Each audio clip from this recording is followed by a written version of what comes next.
Having been so happy after recreating one of Grant Achatz's dishes and it being a success, I've decided to try another one, transparency of manchego cheese. So let's take a look at our ingredients, shall we? We have manchego cheese, a bit of olive oil, two bell peppers of different colors for the presentation, eggs, maizena, as well as whole milk, sourdough bread for the croutons, salt, of course, a bit of brown sugar, garlic cloves, as well as some fantastic Niçoise olives. So let's get cooking. Instead of using a dehydrator for my olives, I put them in the oven at 50 degrees for 3 long hours.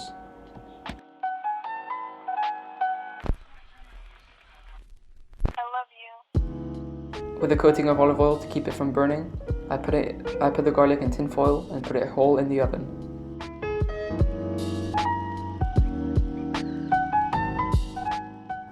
I then started preparing my sourdough bread for my croutons. It was very important to trim off the crust because it's very important to have a uniform texture when biting into a crouton. It did not go to waste.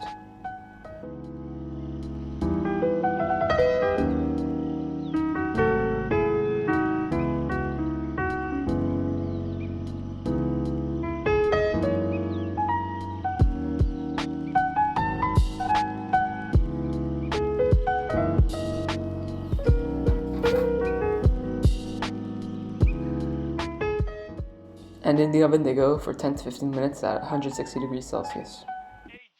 My first method to prepare the bell peppers was to grill it over an open flame with the olive oil so it doesn't burn. However, this proved to be very slow and very ineffective, so I switched to my second method, which was to bake it in the oven, or grill it in the oven at a very high temperature.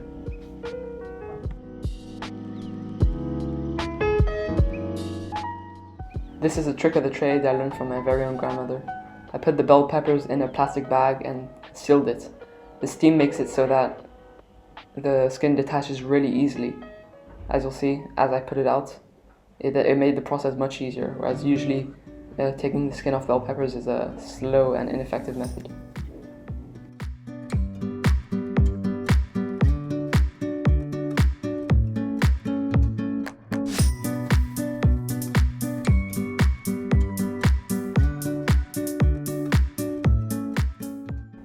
I then trimmed my bell peppers into neat little cubes that would look great in the presentation.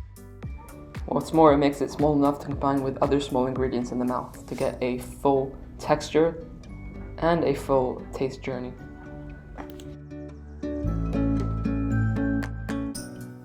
Next was preparing the manchego cheese. I trimmed off the crust, which would dampen the flavor, so that I only had that nice golden cheese left. Then I put it on a meat slicer to get nice even slices. This was a very effective method, but I had to shift it around to make sure the slices stayed even in the same width and length. Then I diced what remains into small cubes. These two different types of forms of cheese would be used in different manners. It was at this moment where I had a greedy spectator.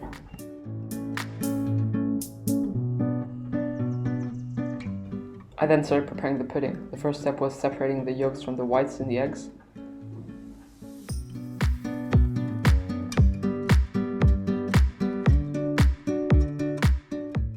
Unfortunately, I dropped a bit of egg yolk into the white, meaning it could not be raised into whites after for another recipe.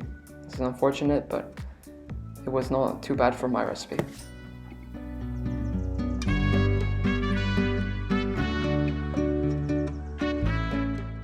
The salt and the powdered sugar go straight into the egg mixture.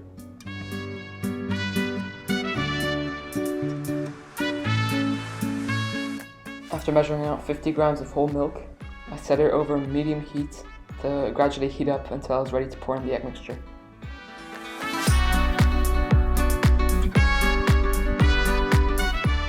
Look at that, the croutons are ready. Golden brown, gorgeous texture, they were looking great. The milk is still slowly heating up. I then thoroughly whipped my egg mixture into shape. This had to be done with strength and rigorousness because it had to be the perfect texture for the milk to incorporate properly without having big clumps.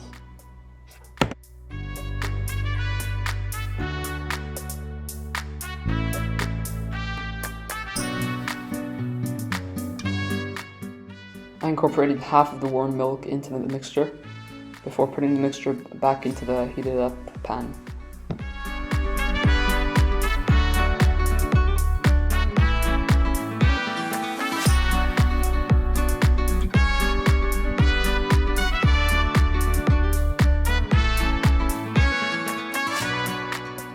I then measured out my olive oil. It was very important to get the measures exactly right because it's the main flavor of the dish and I had to get it perfect.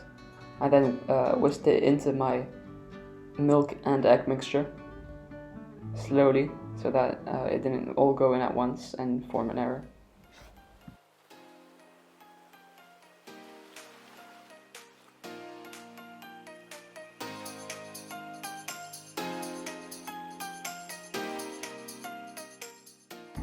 The garlic is ready, but you already knew that, didn't you? You could smell its pungency from half a world away. I cannot stress how good this smelled.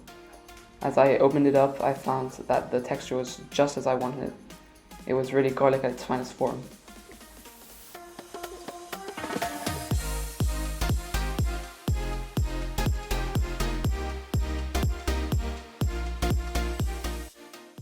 I carefully ladled out my olive oil pudding in a perfect circle before starting to assemble it with my various ingredients. Bell peppers, both green and red, the garlic, the crouton. It doesn't look like much now, but I was hopeful that after the cooking it would be much better.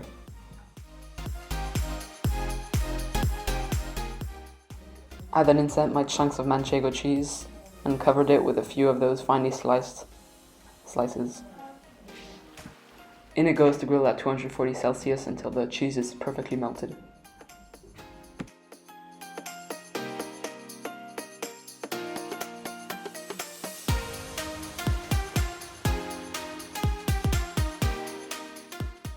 I then decorated it with flavorful yet artistic mashed salad. Took my time with this because the presentation wasn't really as I wanted it, so I wanted to make sure I could improve it.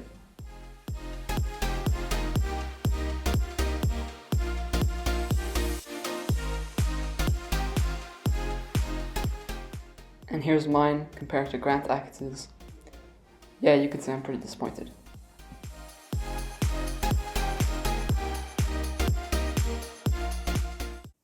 Donc j'ai décidé, comme il y a beaucoup d'éléments dans ce plat, de les goûter un à un et de vous donner mes impressions.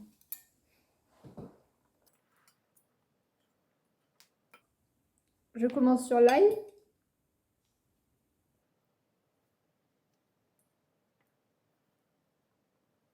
Quelles sont tes premières impressions? C'est délicieux. Il y a tout un... C'est inattendu car ça a un goût assez sucré, le goût. Et voilà, je trouve que la mâche et l'ail se complémentent très bien. C'est un ail qui est presque voilà, doré dans le goût, très sucré. Et le fromage, bien qu'il y en ait peut-être un petit peu trop en quantité, n'est pas si lourd que ça. C'est très léger, très subtil.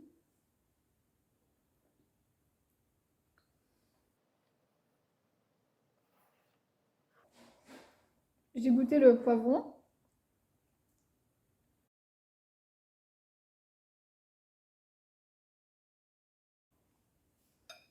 Alors, après ces deux précédents goûts plutôt sucrés, on vient sur l'olive noire qui, elle, est amère.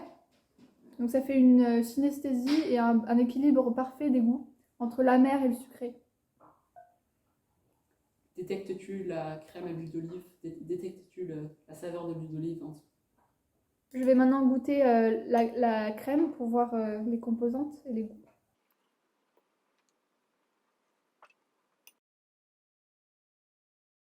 On sent presque une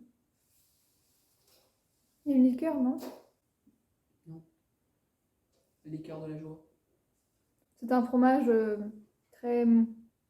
plutôt léger, bien qu'il ait un goût presque de comté.